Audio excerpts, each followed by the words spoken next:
So we're back on the Mad-nette rat rod here. When we left off last time, it was basically, we got to do a lot of thinking and a lot of figuring out on motor mounts, Firewall, because it's a lot to put into a little package here, and it's a little tight.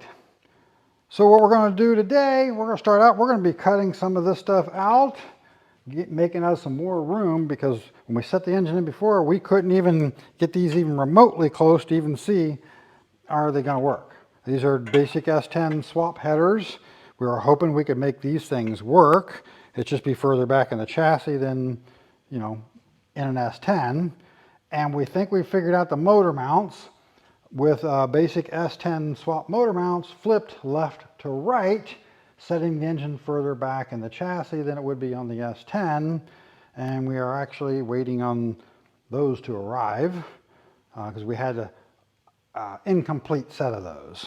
But in order to get all this to fit in here, we got to make a lot of room.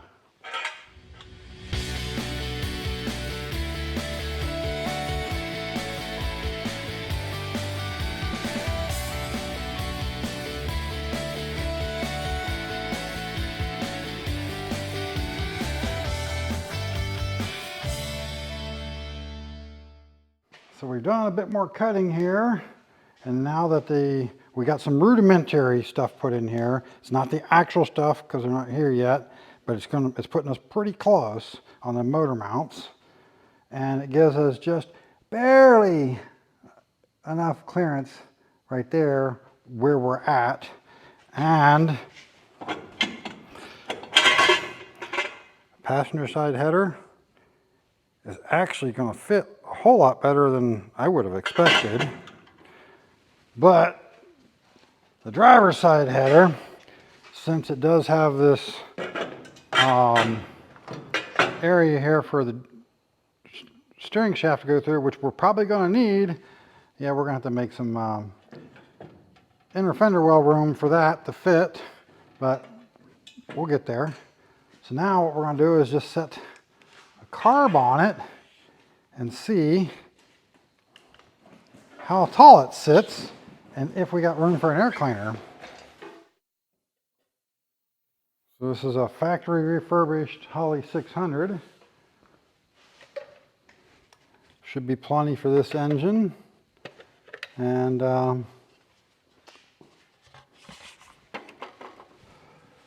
we might actually have enough room.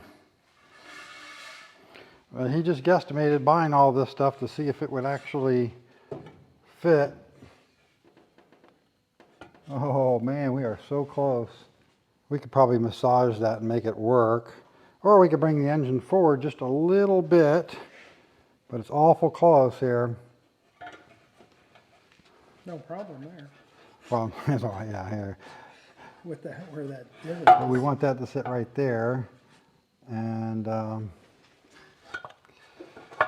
yeah. If we're going to use this air cleaner, there's going to be some modifications to make it fit, and we have to use a different neck. It doesn't come this straight forward. It has to come out more straight this way. More. Well, you can turn this. No. It's going too straight up, too high. It needs to be more of an, instead of a 45, it needs to be more of a 90. Well, that's where we're at the moment. Just a lot to squeeze in here. So at the moment, we believe we're within about a ½ inch any direction on where the engine is going to sit.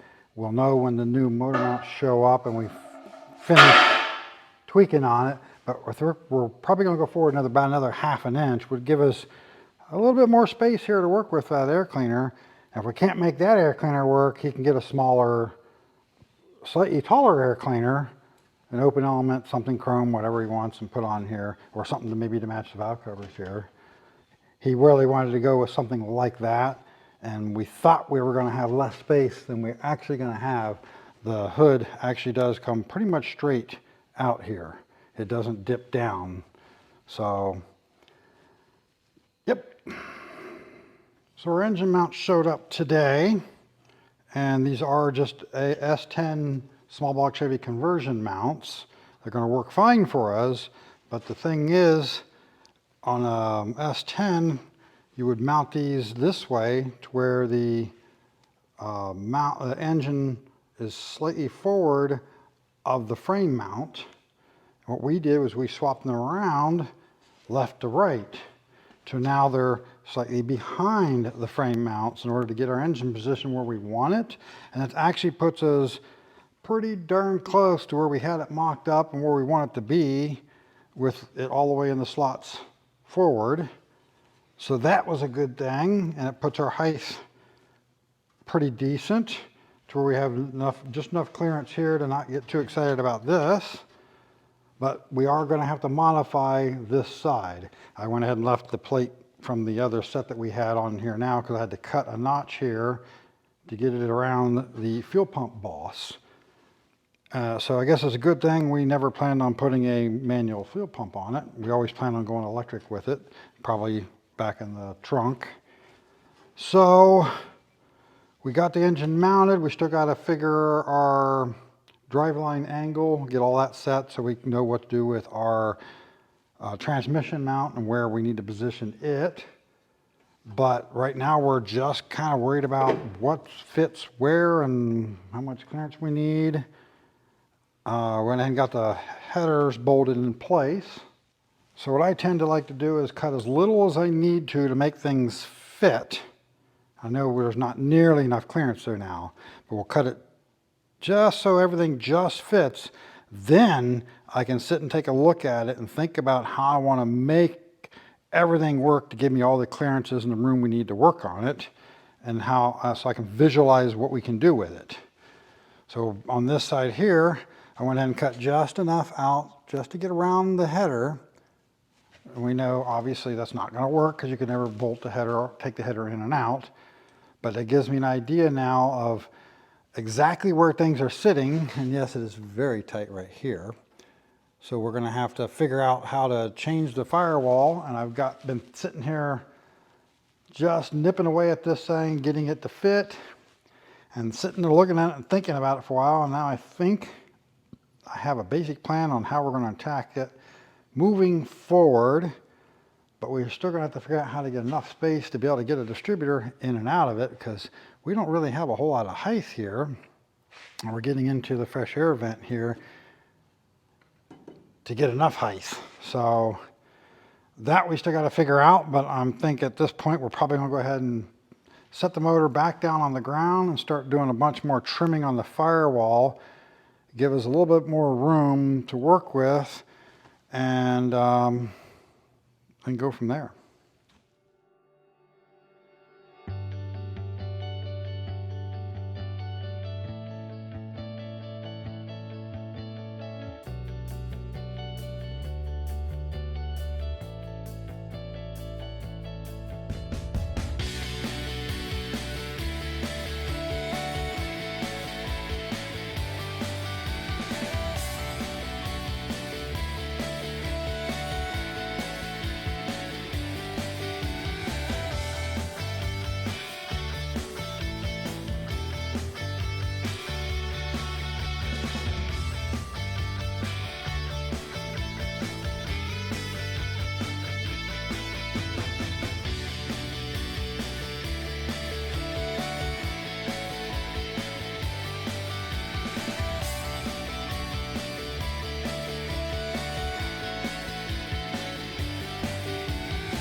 So I went ahead and trimmed the firewall square on both sides to the same measurement, where I think we'll be okay, and to real close to within the edge of this flange here. What I figure we can do is undo these spot welds across here, and then we get in here to repair this. I can repair all this stuff here, and then when we go to put the firewall in, we can attach it right to this flange going back as far as we need to. Now, this is the air box for the fresh air vent and for the heater, and the heater would normally go here, which obviously we're not going to be able to use that because it would actually hit the carburetor. But if we can retain this box, or at least a portion of this box, we could actually still use this as a fresh air vent to bring fresh air into the car, or even to bring fresh air into the air cleaner. because this pops up as an air vent here. But we don't know yet, can we get the engine in and out of here with the distributor in, maybe without the cap on, and clear this flange or not? I'm thinking it's going to be awful tight. We may or may not be able to do it. Hopefully I don't have to go up higher, because if we go up higher, then we're really getting into this box here, and I'll show you from the other side. All right, let's see, we got this box here that's all the fresh air and everything. Now, if we have to get into modifying that, then we got a heck of a lot more work ahead of us. Hopefully we won't have to. So we have both an HEI distributor and an earlier points distributor. HEI would be worst case scenario for fitment. So we're going to go ahead and try to put it in there. I'm thinking we're going to have to leave the cap off of it, but we're going to go ahead and put it in without the cap, see how much room we have, and if it's plausible to do it with the cap on it or not.